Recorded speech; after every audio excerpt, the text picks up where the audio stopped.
Welcome back. It has been a while. How you been? What I want to talk today about is the cost of all synth work and no synth play. If you clicked on this video, I think that you know exactly what I mean.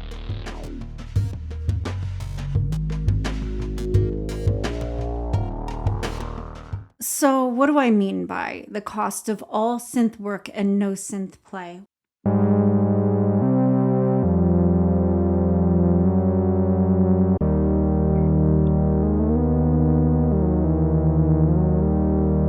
It's something that needs to be addressed as people that use a lot of technology to create with, because there is this whole other component of the beast that we use that is really kind of a thief in for our time in nature. We get so obsessive and so fixated on what's possible that we forget to actually create something more often than not. And then we're tired. And you get to a point where it's like, ugh, do I even feel like I'm in a creative mood anymore? I've spent so much time and focused attention just experimenting and finding that sound, playing with different engines, playing with different oscillators, playing with different filters. And then it just gets to the point where it's like, I don't want to be even creative anymore. And I wanted to do this video just as a quick kind of a PSA to all my synth enthusiasts that, you know what, we really need to define where the lines are. I personally have been struggling with this because I get so focused on the technical aspects of, let's say, the Mini Moog. I will get so lost in the different dials and the different oscillators and the different effects and the noise. Do I want white noise? Do I want pink noise? How much do I want?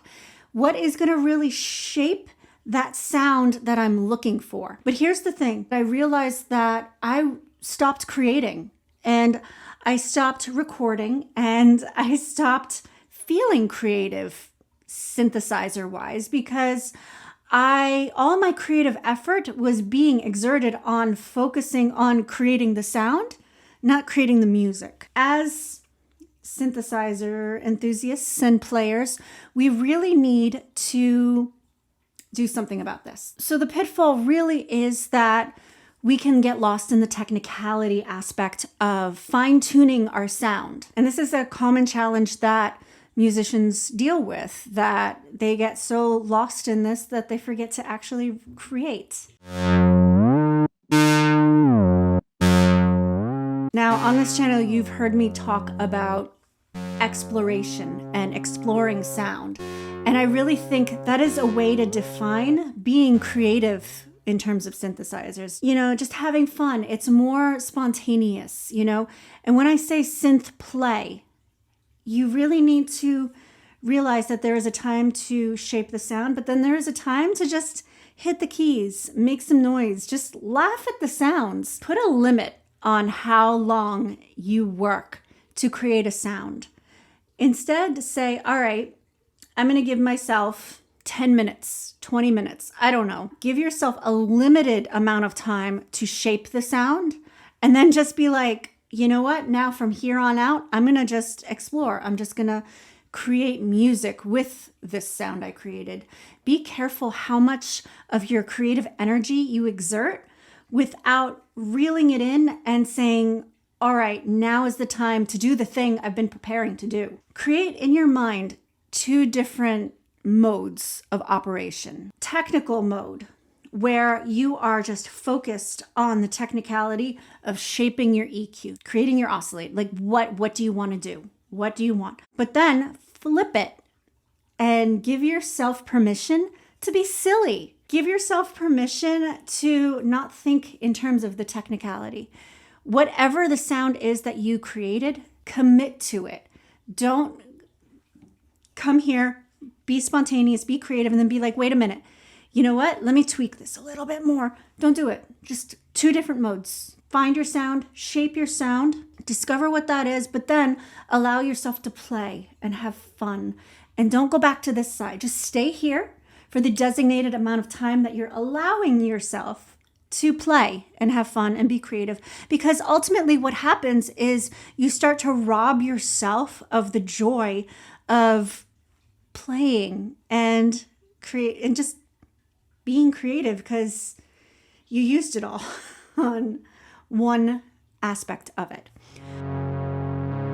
When I am creating a sound, I don't get that pure joy of feeling like, listen to the way a C goes to an E, or how that portamento just slides, and something about the nature of that just makes me laugh, and let me do that again. Let me do that every 4 measures, That's the play, and that's the fun, and that's the joy. And if you don't make that connection musically with the sound that you created, then you're robbing yourself. And I don't want you to do that. And I don't want you to wake up one day and ask yourself, how come this doesn't give me joy anymore? How come this doesn't make me laugh anymore? Keep playing, but allot yourself the time to play, because the technical side of it's super important too. You have to have a sound. You have to know how to shape your filter. You have to know, what oscillators you want to use. Do you like East Coast synthesis or West Coast synthesis? You got to know these things too, but keep them in their designated arena. So the goal here is to find balance. Do you feel that the balance should be more on the technical side and then less on the play side? I wouldn't advise that, but if that floats your boat, then go for it. So if I create the sound and it takes me, say, 20 minutes to create the sound, I should spend a good 40 minutes just being creative. And then eventually maybe get to the point where I click the record button and see what pans out. I mean, we're all creative, but we all have to find those notes that reach us. We have to find the notes that are going to inspire other people too. So this was just my little PSA to keep your work synth and your play synth balance. So I wrote a book for you. If you are a self-taught musician and you feel like you have gaps and holes in your knowledge and understanding of how music works, and you want to fill in those gaps and holes, I wrote it in a very accessible way that makes sense, gets right to the point. We go over music psychology, musicality, and music theory. And that trifecta creates a holistic approach that I have created and tested over many, many, many years.